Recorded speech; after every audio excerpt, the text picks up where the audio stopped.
Today, I will recite a poem on Environment Day. Please like, subscribe and share if you like this video and the poem.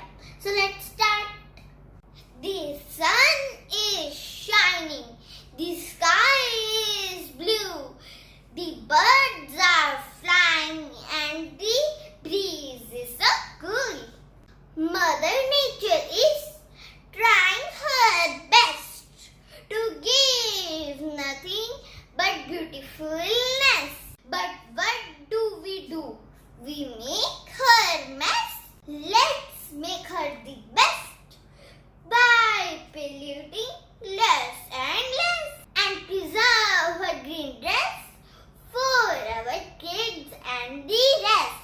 For our kids and the rest.